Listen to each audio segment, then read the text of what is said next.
Ich hatte ja schon in vorherigen Videos angekündigt, dass wir auf unserer diesjährigen Spanienreise einige neue Plätze anschauen wollen und darüber berichten wollen. Das haben wir ja teilweise schon gemacht.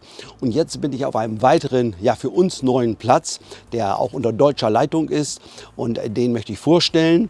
Und dazu habe ich mir die Managerin vom Platz hier mit dazu geholt, die wird damit berichten über diesen Platz. Aber bevor es losgeht, zeige ich euch erstmal, wo wir hier in Spanien sind und wie die Anfahrt hierher war. Herzlich willkommen zu meiner Reportage. Wir sind in Südspanien, und zwar zwischen den Städten Murcia und Almería in der Nähe der Stadt Arguilas. Wir sind vom Stellplatz Area Campo Mazarrón gestartet über die Autobahn und haben den Platz von dort aus angefahren. Es sind von dort aus nur 40 Kilometer. In diesem Bereich ist die Autobahn noch mautpflichtig, für uns aber kein Problem. Wir haben ja die Mautbox und bei den wenigen Kilometern entstehen auch keine hohen Kosten. Es gibt verschiedene Möglichkeiten, den Dümo Camperpark anzufahren. Wir nutzen hier die Abfahrt der Autobahn Arguilas-Lorca. Dann fahren wir in Richtung Arguilas. Vor der Stadt biegen wir dann links ab und fahren dann in Richtung Stell- bzw. Campingplatz.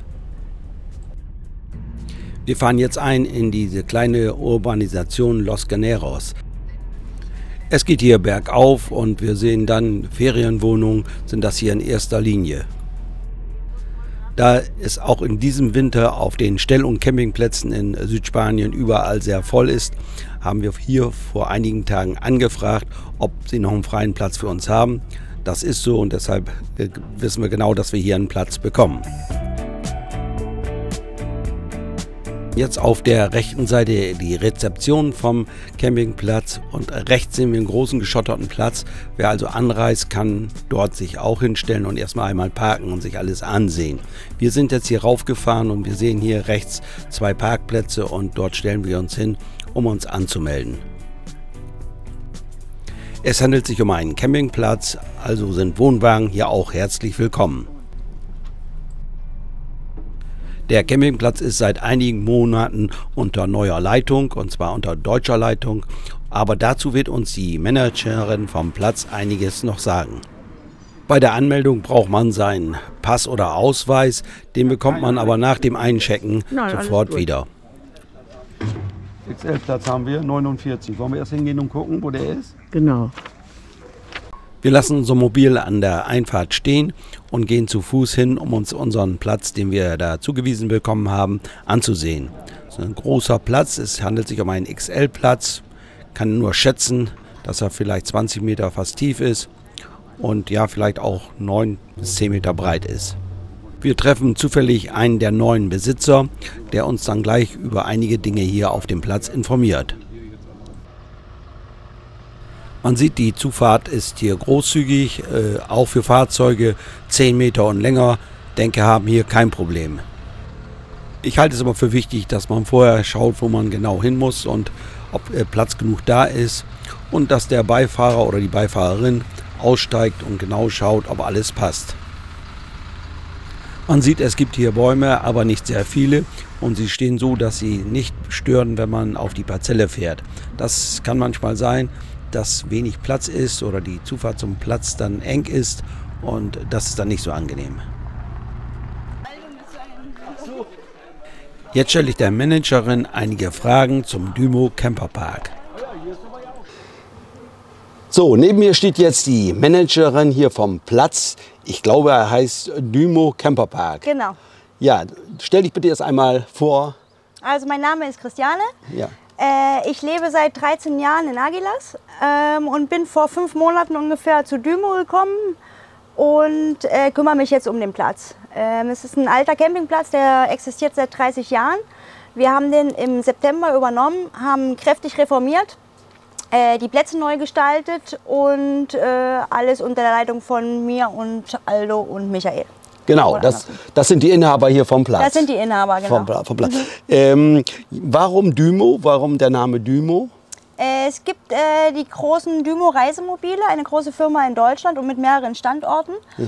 Und die logische Konsequenz aus Wohnwagen und Wohnmobilen verkaufen ist natürlich einen Stellplatz aufzumachen, wo die ganzen Wohnmobile und Wohnwegen überwintern können oder natürlich auch den Sommer verbringen können. Ja, da sind wir gerade beim Sommer. Ihr habt das ganze Jahr geöffnet? Wir haben das ganze Jahr geöffnet, ja. Ja, das heißt also durchweg kann man immer kommen hier bei euch. Genau, genau. Okay, das ist ja vielleicht für viele wichtig, du sprichst Deutsch und weitere Sprachen? Ich spreche Englisch, Französisch und Spanisch. Ja. Alles fließend. Ja, okay, von daher kein Problem. Kein Problem. Das heißt also, man kann, wenn man hier jetzt einen Platz ordern möchte, kann man dich anschreiben, anrufen, Natürlich. auch in deutscher Sprache. Das heißt, Ja. wird auch beantwortet in deutscher Sprache, wenn jetzt hier Anfragen Und es da sind. bin nicht nur ich, die Deutsch rede, sondern wir haben auch eine andere Kollegin, die Deutsch spricht. Also wir sind eine mehrsprachige Rezeption, also ist kein Problem. Wunderbar. Dann sag uns ein bisschen was über die Anzahl der Plätze. Wie viele Plätze habt ihr hier? Also wir haben 108 Stellplätze, davon gibt es XL-Stellplätze, das sind ungefähr 15 und der Rest sind Standardplätze. Die Standardplätze sind auch 60 bis 70 Quadratmeter groß und die XL-Plätze sind dann wirklich 80 bis 100 Quadratmeter. Ja, gut. Möchtest du was zu dem Preisgefüge hier sagen? Wir haben Rabatte für Langzeitaufenthalte und Tagespreise. Ja, okay. Das heißt, wenn man länger bleibt, wird es preiswerter. Genau. Wer nur eine Nacht bleibt, der zahlt Genau. den normalen Preis. Genau. Okay. Also der Düsseldorfer Camperpark ist ein bisschen außerhalb der Stadt gelegen. Es sind 3 Kilometer bis ins Stadtzentrum, aber es gibt gut ausgebaute Fahrradwege, die gleich am Campingplatz losgehen. Man kann entweder in die Stadt fahren oder man kann sich auch die Landschaft anschauen. Fahrradnetz sind ungefähr 10 Kilometer rund um Agilas. In Agilas selber kann man sich die Burg anschauen. Es gibt sehr viele, sehr schöne Strände, auch naturbelassene Strände. Es gibt viele Museen, natürlich verschiedene Aktivitäten. Gleich in 2 Kilometern ist ein Golfplatz. Der nächste große Golfplatz ist in 10 Kilometern. Also Beschäftigung gibt es genug und wir versuchen auch auf dem Campingplatz die Leute zu unterhalten. Wir bieten zum Beispiel einmal in der Woche Mittagessen an für unsere Kunden. Wir bieten Yogakurse, Aerobikkurse, in Zukunft wahrscheinlich auch Tennisstunden und diverse andere Aktivitäten an. Ja, wunderschön. Die Stadt Aguilas ist etwa 4 Kilometer von hier entfernt, ist genau, richtig? genau. Ja, ich bin selber mit dem Fahrrad schon unterwegs gewesen hier. Ich weiß auch, die Einkaufsmöglichkeiten sind auch nicht sehr weit. Ein großer Discounter Genau. ist vielleicht 2,5 Kilometer von hier. Genau. Mercadona ist 3 Kilometer Ja. geschätzt etwa von mir entfernt. Also so gibt es hier Möglichkeiten zum Einkaufen. Auf alle Fälle. Ja, und dann bin ich hier auch schon mit dem Fahrrad. Man muss allerdings sagen, man braucht ein E-Bike. Denke ich. Wäre von Vorteil. Ja, dann, wenn man über den Berg hier fährt, ist man sofort am Meer. Ja. Es sind auch vielleicht 3 Kilometer. Ja, etwa 3 Kilometer entfernt. Dort gibt es auch einen Strand. Ich habe mir das ja gestern angeschaut. Ja. Also ist auch nicht uninteressant. Ja. Von daher hat man hier viele Möglichkeiten. Und auf alle Fälle. man hat auch einen super schönen Blick, wenn man oben hier auf den Berg fährt, übers Meer und auch rüber zu Aguilas. Die Sonnenuntergänge sehen auch sehr schön aus vom Ja, wunderbar. Ja. Ja, dann vielleicht noch ein wichtiger Punkt, Gas brauchen wir ja mal alle. Und viele haben ja inzwischen die spanische Gasflasche. Ja. Ich habe eine von Repsol, Genau. das ist diese orange mit dem schwarzen Strich drumherum, das ist Propangas, wie wir wissen. Ja. Und die bietet ihr auch an, Die nicht? bieten wir an, wir tauschen, in Einzelfällen verkaufen wir auch, wenn einer keine Gasflasche mithaben sollte. Ansonsten gibt es auch die Möglichkeit, in der Nähe deutsche Gasflaschen zu befüllen. Das machen wir auf dem Platz nicht, aber es ist ganz in der Nähe eine Tankstelle, die das auch machen könnte. Genau, die Tankstelle kenne ich auch. Ja. Und ja, da gibt es auch einen Stellplatz noch nebenbei. Ja, Das darf genau. man vielleicht auch noch sagen. Okay, ja. Was müssen wir noch zum Platz sagen? Es gibt hier einen Pool, sehen wir. Es gibt einen Pool, ja, der ist leider nicht beheizt im Winter, aber man kann ihn gerne nutzen. Ja.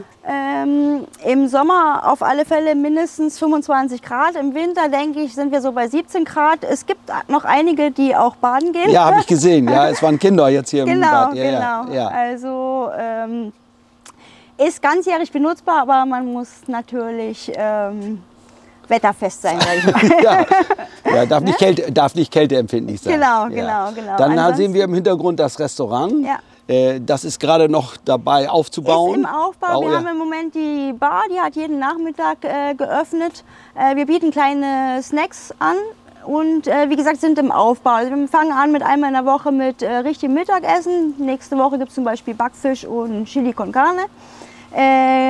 Wird von einem Deutschen gemacht, der von außerhalb kommt und nach wollen wir das Restaurant wieder aufbauen. Also die Möglichkeit ist da für 500 Plätze. Also wir haben noch was vor. Ja, das ist schön, ja. Okay, ja, Christiane, dann danke ich dir erstmal bis hierhin für deine Ausführungen. Und ja, ich schaue dann mal weiter über den Platz und berichte weiter darüber. Okay. Dankeschön erstmal bis hierhin. Danke dir. Ich hatte am Anfang gesagt, dass die Plätze 20 Meter tief sind. Das passt wohl nicht ganz. Ich denke eher, sie sind 15 Meter tief und ja, vielleicht 7, 8 Meter breit. Hier auf der rechten Seite sind die XL-Plätze. Man sieht auch ein Wohnmobil mit Anhänger dort stehen, also ausreichend Platz. Auf der linken Seite sind die normalen Plätze. Die sind aber auch noch ausreichend für Fahrzeuge mit 8 Meter Länge. An der Zufahrt finden wir die Entsorgung.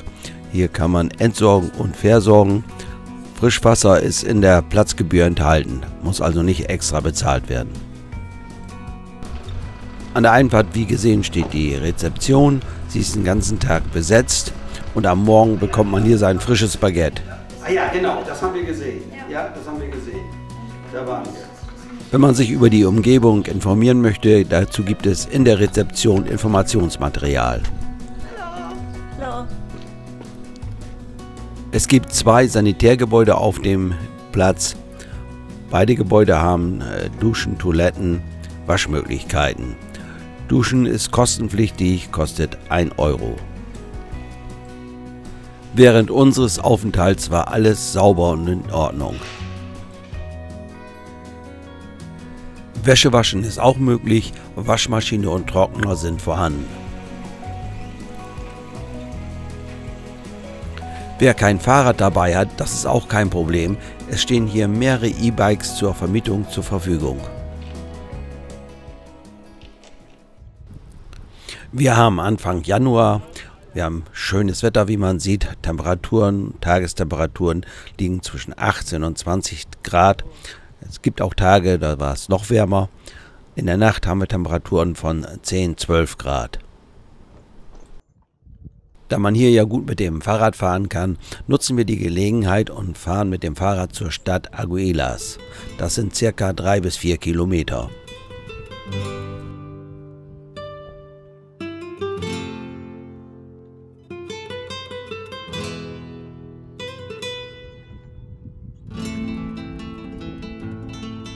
Wie man sieht, liegt der Campingplatz an einer Straße, das ist aber kein Problem, denn es handelt sich hier um eine Sackgasse. Die Straße endet nach dem Campingplatz und ist hier kaum Verkehr an dieser Straße. Wir fahren hier runter durch die Urbanisation bis zur Straße, die nach Arguelas führt. Und an dieser Straße ist ein schöner breiter Fahrradweg, den man dann bis zur Stadt hin fahren kann. Die Stadt Arguelas hat etwa 35.000 Einwohner, hat eine schöne Promenade und auch einen Strand. Wenn man hier an der Promenade entlang fährt, kommt man automatisch zum Hafen. Hier gibt es an der Promenade und natürlich am Hafen auch Restaurants und Bars. Wir waren schon häufiger in Arguelas, schon vor mehr als 15 Jahren das erste Mal, aber wir fahren immer wieder gerne in diese Stadt. Und schön ist, oder besonders schön ist der kleine Park mitten in der Stadt mit ringsherum Cafés und Restaurants. In diesen Park gehen wir immer gerne, dort trinken wir einen Kaffee und dort sieht man auch einen mehr als 100 Jahre alten Baum. Ein Riesenbaum, der fast bis an die Häuser der Innenstadt herangeht. Arguelas hat einige Sehenswürdigkeiten, dazu gehört ein Eisenbahndenkmal, es gibt eine Burg und weitere Sehenswürdigkeiten. Was auch immer sehr interessant ist, ist ein Wochenmarkt, ein großer Wochenmarkt, der außerhalb von Arguelas ist, den man aber ohne weiteres auch mit dem Fahrrad erreichen kann. Er ist auch nur 3 Kilometer vom Stellplatz bzw. Campingplatz entfernt. Es gibt aber auch hier einen sehr großen Parkplatz, dort können auch Wohnmobile stehen. Auch an der Zufahrtsstraße hier zum Markt findet man Parkplätze. Dort sehe ich auch immer wieder Wohnmobile stehen. Auf den Wochenmärkten in Spanien wird nicht nur Gemüse angeboten, sondern auch Kleidung. Und es gibt auch die Möglichkeit, was zu essen. Es gibt so Stände, dort wird zum Beispiel ein Hähnchen gebraten.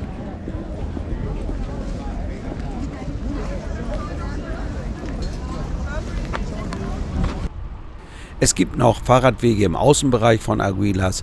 Von hier aus kann man dann andere Stadtteile von Arguilas erreichen. Wieder zurück zum Campingplatz. Der Platz war während unseres Aufenthalts immer gut besucht, aber es war auch ein stetiger Wechsel dort. Es kamen immer wieder neue Gäste. Ich denke, wenn man dort mit einem großen Mobil hin möchte, sollte man vorher sich anmelden. Ansonsten kann man es einfach so versuchen. Es gab während unserer Zeit immer mal wieder freie Plätze. Wer gerne Buhl spielt, das ist auch möglich auf dem Campingplatz. Es gibt 2 Buhlbahnen, die auch gerne von den Campern hier genutzt werden. Auch WLAN gibt es hier auf dem Platz, ist kostenlos, ist aber auch sehr langsam, also da darf man die Erwartungen nicht zu hoch schrauben. Viele Camper haben ja einen Hund, das ist hier auch kein Problem. Wenn man rausgeht aus dem Campingplatz, kommt man gleich in ein Gebiet, dort gibt es Wanderwege, dort kann man gut mit dem Hund spazieren gehen. Wir waren etwas länger als eine Woche auf diesem Campingplatz. Für uns war alles in Ordnung. Zu den Preisen möchte ich Folgendes sagen. Bitte schaut unter dem Video im Text. Dort findet ihr die Internetadresse und auf der Internetseite findet ihr die Informationen zu den Preisen und alle weiteren Details. Ich sage deshalb hier nichts zu den Preisen, ganz einfach, weil sich diese Preise ändern und ich häufig gehabt habe, dass mich dann Leute angeschrieben haben und gesagt, deine Preise stimmen überhaupt nicht mehr. Um das zu vermeiden, bitte ich um Verständnis, dass ich hier keine Preise nenne. Wir haben noch entsorgt hier und versorgt auf dem Platz und dann geht unsere Reise Richtung Süden weiter. Ich sage mal wieder Dankeschön fürs Zuschauen und bye bye, bis zum nächsten Mal.